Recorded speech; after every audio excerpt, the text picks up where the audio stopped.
2 ദിവസമായിട്ട് നല്ല മഴയാണ് പറയല്ലേ. എന്തൊരു മഴ വെച്ചിട്ടാണ്. നിങ്ങളുടെ നാട്ടിലേക്ക് മഴ ഉണ്ടോ? അതാ ഇപ്പോഴും നമ്മുടെ ഇവിടെ ഇതാ മഴ ചാറിക്കൊണ്ടേ ഇരിക്കുന്നുണ്ട് കേട്ടാ. കാണുന്നുണ്ടോയെന്നറിയില്ല, ചെറുതായിട്ടില്ല കേട്ടാ. 2 ദിവസമായിട്ട് തുണിയൊന്നും ഉണങ്ങി കിട്ടാണ്ട്. ഇന്നലെ രാത്രി മുതൽ രാവിലെ വരെ മഴ അടിപൊളി മഴയുള്ള മഴ. മീ എങ്ങനെ പറയുക, ഈ മഴ അവിടെ അറ്റം വരെ എത്തിപ്പെട്ടു. തുലാമാസം പകുതി കഴിഞ്ഞ് കഴിഞ്ഞാൽ പിന്നെ മഴ പെയ്യില്ല എന്നാ പറഞ്ഞത്. ഡിസംബർ ലാസ്റ്റ് കൂടി കിട്ടിയ കുടുങ്ങിന്ന. എന്നാൽ നന്നായില്ലേട്ടാ. എല്ലാം കൊണ്ട് ഉഷാറായി. ഇന്നെല്ലാം കൊണ്ട് നമുക്ക് ഉഷാറായി. അപ്പോൾ പെയ്യില്ല എന്ന് വിചാരിക്കണോ. നമ്മൾ ഡിസംബർ ഈ സമയമാകുമ്പോൾ നമ്മൾ കണക്കൂട്ടിയത് എന്താണെന്നറിയോ, മഴ ഉണ്ടാവില്ലല്ലോ എന്ന് വിചാരിച്ചിട്ടായിരുന്നു. പക്ഷെ ഇത് ന്യൂനമർദ്ദമാണെന്ന് പറഞ്ഞോട്ട് അമ്മ. അപ്പം അതായിരിക്കാല്ലേ. ന്യൂനമർദ്ദമാണ്, പക്ഷെ നമ്മളിങ്ങനെ സമ്മർദ്ദത്തിലാവുകയാണ്. പേടിയാവാൻ തുടങ്ങിയിട്ട് നമ്മൾ. ലാസ്റ്റിക്ക് ആവും തോറും മഴ കാരണം പണിയാനും പറ്റില്ല. ഇനി 25 ദിവസമേ ഉള്ളൂ. 25 ദിവസം ഇനി 25 ദിവസം കണക്കൂട്ടണ്ട. അതിൽ ഇനി എന്താ 20 ദിവസം തന്നെ കണക്കൂട്ടിയാൽ മതി. 5 ദിവസം കൂട്ടണ്ട. നമ്മൾ ഓരോ തിരക്കുകളും കാര്യങ്ങളായിട്ട് അങ്ങനെ പോവില്ലേ അല്ലേ. അപ്പോൾ ഇന്ന് ഇവിടെ ദാ ഈ ഭാഗത്ത് ഇവിടെ പെയിൻ്റ് അടിച്ചത് മൊത്തം മഴയത്ത് പോയിട്ടോ. അത് ഞാൻ കാണിച്ചു തരാം. ഇനി അത് 2ാം പണിയായി. അത് കഴിഞ്ഞ് എന്താ ഒന്ന് സമാധാനമായി എന്ന് വിചാരിച്ചാലേട്ടാ. അന്നത്തെ ദിവസം തന്നെ പെരുമഴ. വൈകുന്നേരത്തെ അത് അടിക്കുകയും ചെയ്ത് അത് പോയതിൻ്റെ പിന്നാലെ മഴയും പെയ്തു. ഇവിടേക്ക് ഇങ്ങനെ ഷീറ്റ് ഇട്ടൊക്കെയാണ് കേട്ടോ. അതാണ്ടോ ഇതൊക്കെ ഷീറ്റ് ഇട്ടിരിക്കുന്നത്. പണിക്കാരിട്ട കണ്ടോ. ഇത് ഫുള്ളും കണ്ടില്ലേ, പെയിൻ്റ് അടിച്ചത് മൊത്തം പോയി. ഇനി രണ്ടാമത് നമുക്കിത് പെയിൻറ്റും നഷ്ടം വന്നു, പണിച്ചെലവും അധികം വന്നു മഴ പെയ്തിട്ട്. എന്താ ഇവിടുന്ന് ഇങ്ങോട്ട് അത്ര പോയിട്ടില്ല. മെറ്റലിട്ടതാണ് ഇവിടെ. മെറ്റലിട്ടിട്ടാണ് നേരത്തെ വെള്ളല്ലേ, നേരത്തെ വെള്ളം ഈ സൈഡിലേക്ക് വരുന്നത്. ഇവിടെ ഫുള്ളും പോയില്ലേ. പോയാ? ഓ അവിടെയൊക്കെ പോയിക്കണു. അതെന്തായാലും പോകും, അത് ഉണങ്ങിയിട്ടില്ലല്ലോ ഇവിടുന്ന് ഇങ്ങോട്ട്. ഇതെന്നാ എന്താ മെറ്റലിട്ടിട്ട് ഇങ്ങനെ പോയിന്ന് അറിയില്ല. ഈ പൈപ്പ് ഇവിടെ അല്ലേ, ആ പൈപ്പത്തെ വെള്ളം നേരം കൂടി വരികയാണ്. ആ പൈപ്പ് മാറ്റണല്ലേ ഇനി. ആ പൈപ്പ് ഒന്നും മാറ്റാൻ പറ്റില്ല. പൈപ്പ് മാറ്റില്ല പറഞ്ഞത്. അവിടെ നിന്ന് ഒരു കണക്ട് ചെയ്തിട്ടൊരു സംഭവം ഇങ്ങോട്ട് എവിടേക്കെങ്കിലും പോണ രീതിയിലാക്കാൻ പറ്റില്ല. അങ്ങനെയൊക്കെ. അല്ലെങ്കിൽ ഇങ്ങനെ കുറേ വെള്ളം വന്നു കഴിഞ്ഞാൽ ബാത്റൂമിന്റെ ഇതിലേക്ക് അതൊന്നും ആവില്ല. അതിൽ വരുന്ന വെള്ളം കുറച്ച് ചാടിപ്പോവല്ലേ. പെയിന്റ് ഉണങ്ങാത്തൊരു പ്രശ്നം കൊണ്ട് പോയതാ. അല്ലാണ്ട് കൂടെ വെള്ളം ചാടി കൊണ്ട് പോയിന്ന് പറയാൻ പറ്റില്ല. പെയിന്റ് ഉണങ്ങിച്ചങ്ങ് പോവില്ല. അങ്ങനെയല്ലേ. അത് പെയിന്റ് ഉണങ്ങാത്തോണ്ട് പോയതാ. അപ്പോൾ ഫുള്ള് നമ്മൾ ഇങ്ങനെ ചിന്തിച്ചില്ല. ഇരട്ടിപ്പണിയായി പറഞ്ഞില്ലേ അവര്. മഴ പെയ്യണത് ഇപ്പോൾ പണിക്കാർക്കും അറിയില്ല, നമുക്കും അറിയില്ല. എന്തൊക്കെ ചെയ്യുന്നു. വെള്ളം നിൽക്കണുണ്ടോ നമ്മുടെ കറ്റാർ വാഴയൊക്കെ മുകളിലുണ്ടായിരുന്നതാണ് കേട്ടോ. ഒക്കെ ഇങ്ങോട്ട് എടുത്തിട്ട് വന്നതാണേ. കണ്ടില്ലേ കറ്റാർ വാഴ ഇങ്ങോട്ട് വന്നു. പിന്നെ ഇനി ഇവിടെ കളയ്ക്കാൻ ഇവിടെ നിന്ന് ഇങ്ങോട്ട് ഈ മണ്ണൊക്കെ മാറ്റാണ്ടായിരുന്നതാണ് കേട്ടോ. ഇവിടെ നിന്ന് ഇങ്ങനെ നിങ്ങൾക്ക് നോക്കുമ്പോൾ കുറേ സ്ഥലമായിട്ട് തോന്നില്ലേ. ഇതെന്നാൽ അത്ര സ്ഥലം ഇല്ല കേട്ടോ, കുറച്ച് സ്ഥലമേ ഉള്ളൂ. അതിനി വരുമ്പോൾ നിങ്ങൾക്ക് കാണാലേട്ടാ. അപ്പോൾ നമ്മുടെ മുള്ളാത്തട തലപ്പന്നെ ചീന്തി അങ്ങോട്ട് പോയി. ഇനി അതെന്താവുമെന്നൊന്നും അറിയില്ല കേട്ടോ. 450 രൂപയാണ് ആ ഒരു ചെടിക്ക് വില. അതാ കായ ഉണ്ടായാൽ മതി. അപ്പോൾ അതന്നെ. പിന്നല്ലേ ഒരു കാര്യം പറയണ്ടേ, നമ്മളങ്ങനെ സിം എടുത്തു കേട്ടോ. നമുക്ക് എന്താ സിം എടുത്തിട്ടുണ്ട്. നമ്മൾ ഇതിൽ കൂടെ തന്നെ നമ്പർ വെക്കാം. അപ്പോൾ ഈ വീഡിയോയിൽ നമ്പർ വെക്കാം കേട്ടോ. അപ്പോൾ കൂട്ടുകാരില്ലേ എന്താ അധികവും വാട്സാപ്പിൽ മെസ്സേജ് അയക്കുക ഉപകാരമായിരുന്നു. 8-10 ആളും 10-20 ആളൊക്കെ ഒപ്പം വിളിക്കുകയാണെങ്കിൽ വലിയ കുഴപ്പമില്ല. പക്ഷെ അതിനും കൂടുതൽ ആളൊക്കെ ഒപ്പം വിളിക്കാൻ നിന്ന് കഴിഞ്ഞാൽ കുടുങ്ങിപ്പോയില്ലേ.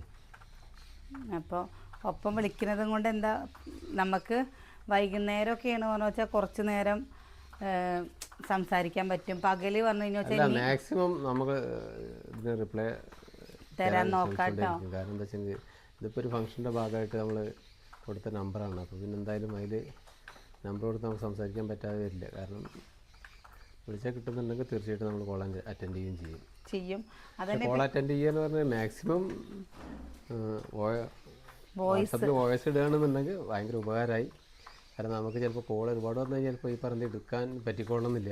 പിന്നെ അത് മാത്രമല്ല എല്ലാവർക്കും റിപ്ലൈ കൊടുത്താൽ എത്തില്ല. കാരണം എന്താ വെച്ചെങ്കിൽ ചിലപ്പോൾ സംസാരിക്കുന്ന ഒരു 1/2 മണിക്കൂറും 3/4 മണിക്കൂറൊക്കെ ചിലപ്പോൾ സംസാരിക്കുക. അപ്പോൾ നമുക്ക് ബാക്കിയുള്ളവർക്ക് ചിലപ്പോൾ കിട്ടാതെ വരും. പക്ഷേ നമുക്ക് വാട്സപ്പിൽ കൂടെ എന്ന് പറഞ്ഞു കഴിഞ്ഞാൽ എല്ലാവർക്കും റിപ്ലൈ കൊടുക്കാൻ പറ്റും ഒരേ സമയം. പിന്നെ അത് മാത്രമല്ല നമുക്കിവിടെ ഫുള്ളും ക്ലീനിങ് വൃത്തിയാക്കലും കാര്യങ്ങളും ഇഷ്ടം പോലെ ഉണ്ട്. എന്താ ഇനി തറവാട് പെയിൻ്റ് അടിക്കുകയാണ് പറഞ്ഞാൽ വെച്ചാൽ അതിൻ്റെ ഉള്ളിലുള്ള സാധനങ്ങൾ മുഴുവൻ പുറത്തേക്ക് ഇടണം. എനിക്കാണ് പറഞ്ഞാൽ വെച്ചാൽ ഇന്ന് വെയ്യാത്തത് കൊണ്ടാണ് കേട്ടോ ഒന്ന് പെയിൻറ്റിങ്ങുകാർ വരാമെന്ന് പറഞ്ഞതാ. വെയ്യ അങ്ങോട്ടും ഇങ്ങോട്ടും എടുത്ത് മാറ്റി വയ്ക്കാൻ വെയ്യാന്ന് പറഞ്ഞത് കൊണ്ട് ഇന്ന് വരാതിരുന്നതാണ് ചേട്ടാ. നമ്മൾ ലൈവിൽ ഇതേമാതിരി ഒരു നമ്പർ പബ്ലിക് ആക്കിയതാണ്. പക്ഷേ ആ നമ്പർ ഇപ്പോൾ വേറെ ആൾ ഉപയോഗിച്ചുകൊണ്ടിരിക്കുകയാണ്. അല്ല, അവർ പേഴ്സണൽ ആവശ്യങ്ങൾക്ക് മാത്രം ഉള്ളൊരു ഫോണാണ്. അപ്പോൾ അത് കോൾ എടുക്കുക, വാട്സപ്പ് അങ്ങനെയൊന്നും കിട്ടില്ല അതിൽ. അങ്ങനെ ഒരു പ്രശ്നമുണ്ട്. അങ്ങനെ റിപ്ലൈ തന്നില്ല എന്ന് വിചാരിച്ച് നമ്മളെന്താ റിപ്ലൈ തരാത്തത് തോന്നണ്ട. അത് നമ്മുടെ കയ്യിലല്ല. അപ്പോൾ അത് കാരണമാണ് നമുക്ക് വേറെ സിം എടുക്കേണ്ടി വന്നത്. പിന്നെ അത് മാത്രമല്ല കേട്ടോ, ഒരു കാര്യം കൂടി പറയട്ടെ. നമ്മുടെ വർക്കുകളൊക്കെ കുട്ടികളുടെ വർക്കുകൾ 3 പേരുടെയും എൻ്റെ ഫോണിക്കാണ്. ട്യൂഷൻ ഫീ ഒക്കെ എൻ്റെ ഫോണിക്കാണ് വരിക. അല്ല, ഇനി പ്രശ്നമില്ല. ഇനിയിപ്പോൾ നമ്മൾ വേറെ സെക്കൻഡ് ഹാൻഡ് ഫോൺ കിട്ടിയിട്ടില്ല. അപ്പോൾ പിന്നെ ചിലതിനൊന്നും റിപ്ലൈ തരാൻ പറ്റാത്ത എന്താ വെച്ചാൽ ഈ കുട്ടികൾ വൈകുന്നേരം ഇപ്പോൾ അതാ അമ്മൂൻ്റെ കയ്യിലാണ് സമയത്ത് കുട്ടികൾ ഫോൺ കൊണ്ടുപോകും. അമ്മൂൻ്റെ കയ്യിലായിരിക്കും, അമ്മൂൻ്റെയും അച്ഛൻ്റെയും കയ്യിലായിരിക്കും ഫോൺ ഉണ്ടാവുക. അവർക്ക് ഇങ്ങനെ കുറേ എഴുതാനും കാര്യങ്ങളൊക്കെ എഴുതും കൊണ്ട് അവർ ഫോൺ കൊണ്ടുപോകും. അപ്പോൾ ഇനി ആ പരാതികളൊന്നുമില്ല. എന്താ ഞാൻ പറഞ്ഞില്ലേ, നമ്മൾ ഇനി ആ കാരണങ്ങൾ പറയില്ല. ഇനി നമ്മൾ എന്താ സമയം ഉണ്ടാക്കണം. എന്താ അതാണ് ഇപ്പോൾ പ്രശ്നം. പിന്നെ അവിടെയൊക്കെ വൃത്തിയാക്കാണ്ട് കേട്ടോ. നമ്മൾ ആ ഭാഗം ഫുള്ള് വൃത്തിയാക്കണം. ഒന്നും പറ്റില്ല. അതാണ് പണികളൊന്നും നടക്കില്ല. പിന്നെ ഇന്നൊന്നും എനിക്ക് പണികളേ ഉള്ളൂ. പക്ഷെ പറഞ്ഞിട്ട് കാര്യമില്ല, ചില്ലറ പണികൾ അങ്ങനെ ബാക്കി എടുക്കണം. കാരണം ദിവസം ഇല്ലാത്തതുകൊണ്ടാണ് ഇനി ആകെ പ്രശ്നം. പിന്നെ ഇത്ര ദിവസം ഇത്ര സമയം ഇതിന് ദിവസം ഉണ്ട്, 1 മാസം ഉണ്ട്, 1.5 മാസം ഉണ്ട് എന്നൊക്കെ പറയാറുണ്ട്. ഇനിയിപ്പോൾ അതുമില്ല. പെയിൻറ്റിങ് പണിക്ക് വരുന്നവർ പറഞ്ഞു, ചേച്ചി അവിടെ ചുമരൊക്കെ ഒന്ന് എന്താ ഉരച്ച് വെക്കുക ചേച്ചി, എന്നാൽ പിന്നെ കുറച്ച് വൃത്തിയാക്കാൻ സുഖമാണ് എന്നുള്ളത്. പക്ഷെ നമുക്കതിനും എന്താ എനിക്കപ്പോഴേക്കും പെട്ടെന്നല്ല വെയ്യായ വന്നപ്പോൾ എനിക്കും അതിന് ചെയ്യാൻ പറ്റിയില്ല. ഏട്ടനാണ് പറഞ്ഞു വെച്ചാൽ ലാസ്റ്റ് പണികൾ തിരക്കിൻ്റെ ഇടയിൽ ഏട്ടൻ ഓരോ സാധനങ്ങൾ വാങ്ങാൻ അങ്ങോട്ട് ഓട്ടം ഇങ്ങോട്ട് ഓട്ടം. ഏട്ടന് നിൽക്കാനും ഇരിക്കാനും സമയമില്ല കേട്ടോ, കിടക്കാൻ പറ്റണില്ല. പിന്നെ എന്താ ഏട്ടൻ്റെ പണികൾ ഇതിൻ്റെ ഉള്ളിൽ ചെയ്യുന്നുണ്ടല്ലോ, അതൊക്കെ പിന്നെ ഒഴിവ് കിട്ടുന്നതിനനുസരിച്ച് ഏട്ടൻ ഇങ്ങനെ ഓരോന്ന് ചെയ്യുകയാണ് കേട്ടോ. പിന്നെ എന്താണെന്നറിയോ, നമ്മുടെ അനിയനും പെങ്ങളും ഒക്കെ ഓരോ സാധനങ്ങൾ കേട്ടാ ഓരോന്നോരോന്ന് അവർ അതൊക്കെ കാണിച്ചു തരാം കേട്ടോ. അതൊക്കെ കാണിച്ചു തരാം. നമ്മൾ വിചാരിച്ചതിലും നന്നായിട്ട് എന്താ നമ്മുടെ വീടിൻ്റെ പണികൾ നന്നായി നടന്നു കേട്ടോ. നമ്മൾ അതൊക്കെ എന്താണെന്ന് വെച്ചാൽ ഒരു വീഡിയോയിൽ നമുക്ക് വീടിൻ്റെ ഫുള്ളായിട്ടൊരു വീഡിയോ കാണിക്കുമ്പോൾ നിങ്ങൾക്ക് കാണിക്കാമെന്ന് വിചാരിച്ചിട്ടാണ്. ഓരോരുത്തരുടെ സമ്മാനങ്ങൾ കാണണ്ടേലേ കേട്ടാ. അപ്പോൾ അതൊക്കെ നമ്മളിങ്ങനെയൊന്നും ആവുന്ന ഒന്നും നമ്മൾ വിചാരിച്ചിട്ടില്ല. അപ്പോൾ പിന്നെ പക്ഷേ എന്താ ഇങ്ങനെ പറയും, ഒക്കെ ഇനി ഒരു സമയമുണ്ട് എന്ന് പറയില്ലേ, ആ ഒരു സമയം അടുത്ത് വന്നിരിക്കുകയാണ് തോന്നുന്നുണ്ട്. ഇപ്പോൾ ഇന്ന് ഞാൻ എൻ്റെ വലിയമ്മയുടെ മോളെ വിളിച്ചപ്പോൾ അവിടെ നിൽക്കുന്ന ഒരു ചേച്ചി വിളിച്ചപ്പോൾ പറഞ്ഞു, പ്രസീനെ എല്ലാവരും വിളിച്ചിട്ടുണ്ടല്ലോ ഫംഗ്ഷന്, ഞങ്ങളൊക്കെ വരും കേട്ടോ എന്ന് പറഞ്ഞു. ഭയങ്കര സന്തോഷം അങ്ങനെ പറയുമ്പോൾ. വരാൻ പറ്റണോ ഒരു വരുമുണ്ട് കേട്ടോ. നമ്മൾ അറിയിച്ചില്ല അല്ലെങ്കിൽ പറഞ്ഞില്ല എന്നൊന്നും ആരും കരുതരുത്. അപ്പം അതിന് വേണ്ടിയിട്ടാണ് നമ്മൾ ഇതൊക്കെ ചെയ്യുന്നത്. ഇതിൻ്റെ ഇടയിൽ കൂടെ അതൊക്കെ ചെയ്യുന്നത്. എല്ലാവർക്കും വിളിക്കാൻ പാകത്തിൽ നമ്പർ ഉണ്ടാക്കിയതും ഇതൊക്കെ അതിന് വേണ്ടിയിട്ടാണ്. ഇത് പിന്നെ ഒരു ഇതും കൂടി പറയാം, നമ്മൾ വലിയ ആൾക്കാരായതും കൊണ്ടോ ഒന്നും അല്ല കേട്ടോ, നമ്മൾ സാധാരണക്കാരാണ്. കാരണം അതും കൊണ്ടാണ് നമ്മൾ നിങ്ങളെല്ലാവരും പറ്റണവരോട് വരാൻ പറയുന്നത്. അല്ലാതെ നമ്മൾ ഒരുപാട്, ഞാൻ എപ്പോഴും പറയാറുണ്ട്, നമുക്കൊരു പേടിയുണ്ട്, നമ്മുടെ ബഡ്ജറ്റിന് ഒതുങ്ങുമോ, നമ്മളെ കൊണ്ട് സാധിക്കുമോ എന്നൊക്കെ ഉള്ള നല്ലൊരു പേടി നമ്മുടെ കയ്യിലുണ്ട്. എന്തായാലും നിങ്ങൾ മാത്രമേ വിളിക്കുള്ളൂ. നമ്മൾ ഇപ്പോൾ കുറേ യൂട്യൂബേഴ്സ് വിളിച്ചിട്ട് തുടക്കം തൊട്ടേ പറഞ്ഞതാണ്, നമ്മൾക്ക് നമ്മുടെ സബ്സ്ക്രൈബേഴ്സിന് മാത്രമേ നമ്മൾ വിളിക്കുന്നുള്ളൂ. നിങ്ങൾ കാരണമാണ് നമ്മൾ ഇന്ന് 4 ആൾ അറിയണ ഒരു രീതിയിലായത്, നിങ്ങൾ ഇഷ്ടപ്പെടുന്ന ഒരു രീതിയിലായത് നിങ്ങൾ കാരണമാണ്. യൂട്യൂബേഴ്സോ അല്ലാതെ നമ്മൾ വേറെ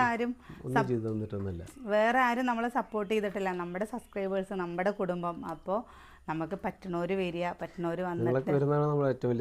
ഇനി ചിലവരിങ്ങനെ വിചാരിക്കില്ലേ, അയ്യോ എന്താ അവരുടെ അടുത്തേക്ക് പോവുക, അവരെങ്ങനെ നമ്മൾക്ക് വീഡിയോ മാത്രം കണ്ട് പരിചയമുള്ളൂ, നേരിട്ട് പരിചയമില്ല, അങ്ങനെയൊന്നും വിചാരിക്കണ്ട. നിങ്ങൾക്ക് ഞങ്ങൾ ഇഷ്ടമായതും കൊണ്ടാണല്ലോ നമ്മളെ സപ്പോർട്ട് ചെയ്യണത് അല്ലേ. പക്ഷെ അത് വാട്സപ്പിൽ കൂടെ നമ്പർ തരണം, വരുന്നവരുണ്ടെങ്കിൽ അറിയിക്കണം കേട്ടോ. കാരണം നിങ്ങൾക്ക് അറിയാലോ, നമ്മുടെ എല്ലാ കാര്യങ്ങളും നിങ്ങൾ അറിയുന്നതാണ് ചേട്ടാ. നമ്മൾ ഒരു കാര്യം ഇതിൽ മറച്ചു വെക്കുന്നത്, ഇപ്പോൾ വീടിൻ്റെ ഉള്ളിലത്തെ പണികൾ മാത്രമാണ് നിങ്ങൾക്ക് അതെന്താ വെച്ചാൽ നമ്മളൊരു സമ്മാനമായിട്ട് നിങ്ങൾക്ക് തരാമെന്ന് വിചാരിച്ചിട്ടാണ് കേട്ടോ. അതിന്റെ പിന്നിലെ പ്രാർത്ഥനകളും വഴിപാടുകളും ഒക്കെ നടന്നിട്ടുണ്ട്. അപ്പോൾ അവരുടെ മുന്നിലേക്ക് അത് എത്തിക്കുമ്പോൾ സമ്മാനം അവരാഗ്രഹിച്ച രീതിക്ക് അത് കാണാൻ അവർക്ക് പറ്റണം. അത് വിചാരിച്ചിട്ടാണ് ഒരുപാട് പേര് നമ്മളെ വിളിച്ച് അങ്ങനെയൊക്കെ നാളെ ഏതാണ്, വഴിപാട് ചെയ്യാനാണ്, വീടിൻ്റെ തടസ്സം മാറാനാണ്, അത് ചെയ്യാതിന് ഇത് ചെയ്യാനോ പറഞ്ഞിട്ട് എത്രയോ പേര് അങ്ങനെ പറയണ്ടായി. അപ്പോൾ അവർക്കൊക്കെ അതൊരു സന്തോഷമാവാൻ നമ്മളത് ചെയ്യാം, അങ്ങനെ ചെയ്യണം. എല്ലാവരും ഓരോരോ ഭാഗമായിട്ട് കാണിച്ചു കഴിഞ്ഞാൽ അത് ശരിയാവില്ല. പിന്നെ ചിലർ പറഞ്ഞിരുന്നു വീടിൻ്റെ വീഡിയോ കാണിച്ചു തന്നു കഴിഞ്ഞാൽ എന്താ നിങ്ങൾക്ക് കാണിച്ചു തന്നൂടെ, നിങ്ങളെന്താ ഇതാണ് നിങ്ങൾക്കുള്ളൊരു സമ്മാനമാണത്. എന്താണെന്നറിയോ, ആ ഒരു സമയത്ത് നമുക്ക് നിങ്ങൾക്കത് കാണിച്ചു തരാമെന്നുള്ളത്. കാരണം ഏട്ടൻ്റെ പണികൾ കുറച്ച് ഗ്ലാസ് വയ്ക്കലും കാര്യങ്ങളൊക്കെ ഉണ്ടായിരുന്നു. അതൊക്കെ ഇങ്ങനെ ഏട്ടൻ ഇങ്ങനെ ഒഴിവിനനുസരിച്ച് ചെയ്യുന്നുണ്ട്. ഇന്നാണ് ഇപ്പോൾ സ്റ്റെപ്പിൻ്റെ കുറച്ച് പണി ചെയ്യാണ്ടായിരുന്നത്, ഇന്നാണ് കേട്ടോ ചെയ്തേക്കണത്. ഇനി അതിൽ കുറച്ച് പെയിൻറ്റിങ്ങും കാര്യങ്ങളൊക്കെ അതിൻ്റെ ഉള്ളിൽ നടക്കാണ്ട് കേട്ടാ. ഒരു 2-3-4 ദിവസത്തെ പെയിൻറ്റിങ്ങും കാര്യങ്ങളും അതിൻ്റെ ഉള്ളിൽ തന്നെ ഇനിയുണ്ട് കേട്ടോ.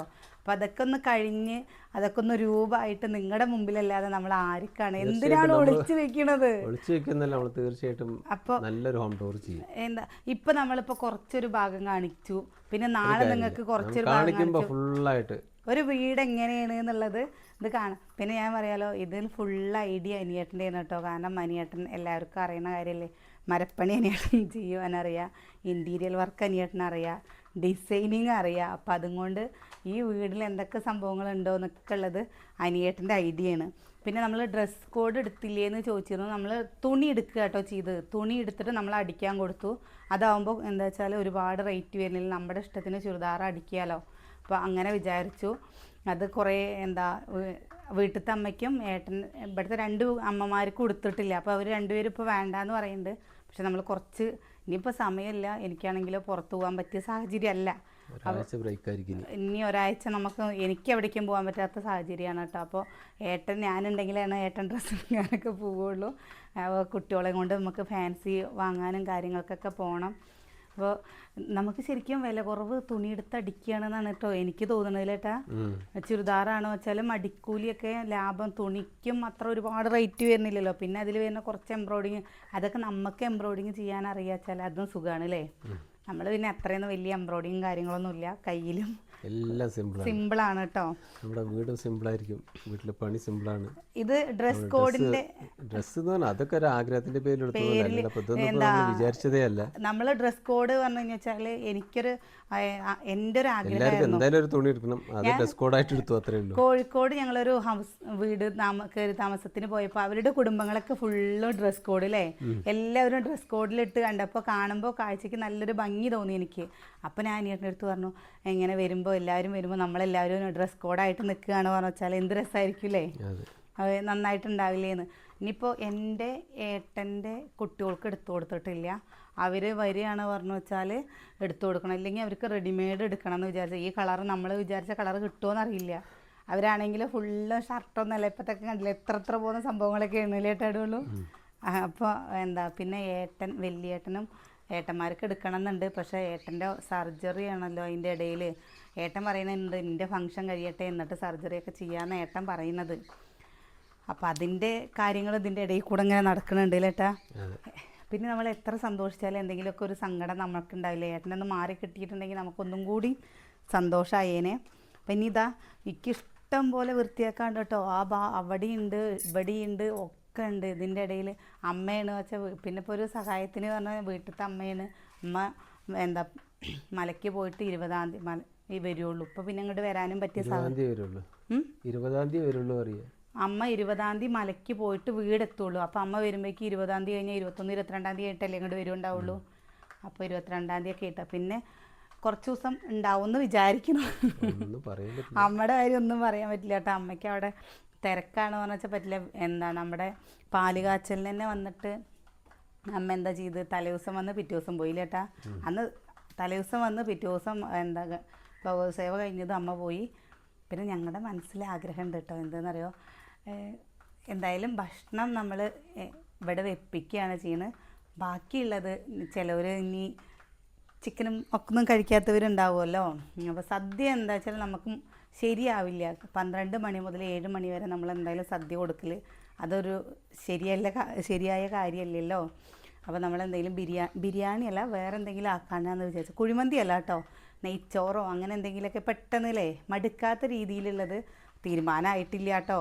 എല്ലാവരും പലരും ചിലർ പറയും ബിരിയാണി മതി അഭിപ്രായങ്ങൾ അങ്ങനെയൊക്കെയാണ് വന്നിട്ടുള്ളത്. നല്ല ഭക്ഷണം വയറ് നിറച്ച് കഴിക്കാൻ പറ്റുന്ന ഒരുപാടൊന്നുമില്ല ഒരു ഭക്ഷണം അല്ല, ഒരുപാട് ഐറ്റം ഉണ്ടായിട്ട് അതും ഇതും തിന്നാനും പറ്റില്ല, വയറ് അത് നമ്മളെ കൊണ്ട് സാധിക്കൂല. അതിനെക്കാളും നല്ലത് ഒരു ഐറ്റം, നല്ല രീതിക്ക് ഒരു ഐറ്റം എന്ന് പറഞ്ഞാൽ ആ ഒരു ഐറ്റം അല്ല അങ്ങനെ ഒരു അഭിപ്രായമാണ് ഇപ്പോൾ വന്നിട്ടുള്ളത്. അപ്പോൾ അത് എല്ലാവരും കൂടി ഇപ്പോൾ എന്താണോ പറഞ്ഞെങ്കിൽ അത് അപ്പോൾ അതിൻ്റെ തീരുമാനം അപ്പോഴേ ആവും. പിന്നെ അത് മാത്രമല്ല, നമുക്കിപ്പോൾ അപ്പം അല്ലെങ്കിൽ നൂൽപുട്ട് അങ്ങനെയുള്ള കാര്യങ്ങൾ അത് നടക്കില്ല. നമുക്കൊരു ഭക്ഷണമാണെന്ന് വെച്ചാൽ അത് നല്ല രീതിയിൽ കൊടുക്കുകയാണ് പറഞ്ഞാൽ വെച്ചാൽ ഒരു കുഴപ്പമില്ലല്ലോ. അപ്പോൾ ഒരു കടായി ചിക്കനോ നല്ലൊരു നെയ്ച്ചോറാണെന്ന് വെച്ചാലും കുഴപ്പമില്ല. അല്ലെങ്കിൽ എന്താ വെറുതെ എന്താ എന്ത് എന്തായാലും നമുക്ക് അതിന് എല്ലാവരും കൂടി ഒരു തീരുമാനം എല്ലാവരുടെയും തീരുമാനം ഇതിലാണ് നിൽക്കുന്നത്.